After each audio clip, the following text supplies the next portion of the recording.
Hello everyone and welcome back to day 66 of our F125 hot lap and track guides. Yes, we return this time around here in the F2 car, back at the Austrian Grand Prix, of course. If you missed out on the video that went live a few days ago from Montreal, I would highly recommend going back and checking it out. But yeah, today we return to what is probably the fastest lap times in all of Formula 2, of course. The Red Bull Ring, it's one of those tracks that's easy to learn, difficult to master, and even more so in the F2 machine. Turn 3 might well be the most evil corner in all of Formula 2 driving. It's just near impossible. So yeah, today's track guide, I'm probably going to be ranting and raging about that quite a lot. Of course, if you're new and you aren't already, please do make sure you consider subscribing as well to the channel. We're trying to hit 15k at the moment. Of course, if you don't know what this series is about, I basically go through, I provide you with a race-ready Formula 2 setup. I talk you around the track, where you want to be braking, what gears you want to be using, as well as any other kind of nuggets of information I can provide. And then last but not least, I leave you with a hot lap. Of course, as always, timestamps will be linked down below if you just want to head to a certain part of the video as well. A massive thank you to everybody that has already got themselves subscribed. Maybe one day we could get another one of these in the future as well. But yeah, without further ado though, let's head out onto the track. Well, at this Red Bull Ring circuit then, like I said, really easy to learn, difficult to master.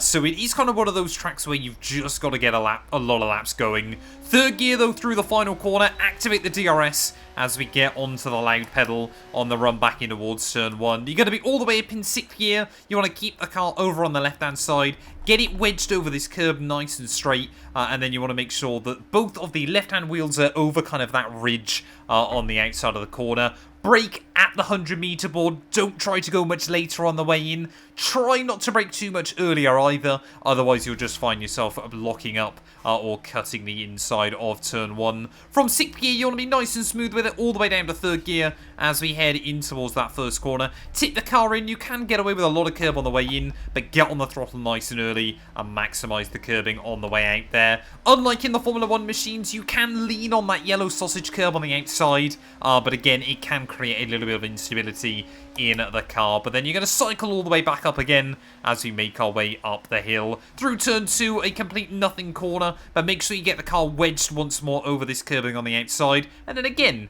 you're going to be braking at the 100-meter board, ready for turn 3 there. From 6th gear, you want to bring the car all the way down to 2nd, but be very careful of rear locking. Like I said, this corner is probably the worst in Formula 2. It just kind of brings out all the worst aspects of kind of the way you have to drive these cars inside the game.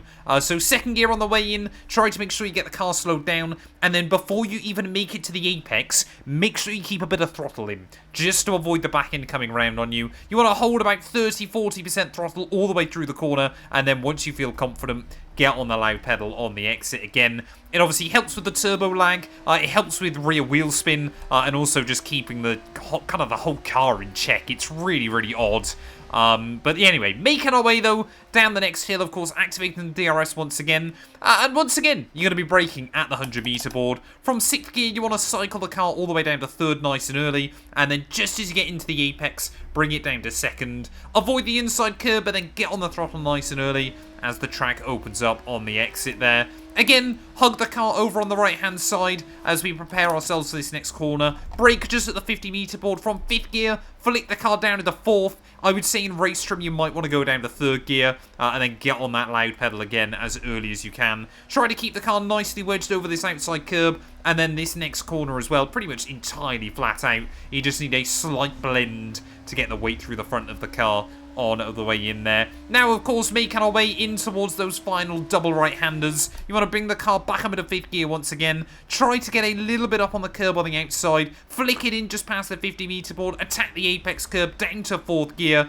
Allow the car to run nice and wide on the exit. And then once again on the brakes. 3rd gear for that final corner. And again, get on the loud pedal as early as you can. Obviously, the curbing on the outside is cambered, so it will kind of hug the car inside track limits as long as you don't take too many liberties with it. But yeah, honestly, I would say of all the tracks I've done so far in Formula 2, this one requires the most practice. It really does kind of exploit all of kind of the what makes this F2 car quite good, but also can what make this F2 car very, very annoying inside F125 as well. So if you wanted to go to like one venue to try and learn how to handle these cars, I would honestly say the Red Bull Ring is going to be the best place for it. But yeah, without further ado though, let's head back to the pit lane and I'll talk you guys through the setup. Well, having a look then at our global leaderboard, as you can see, 9/10 away from the fastest in the world. Not bad, not my best either, but honestly trying to get like a perfect lap round here can be really, really difficult.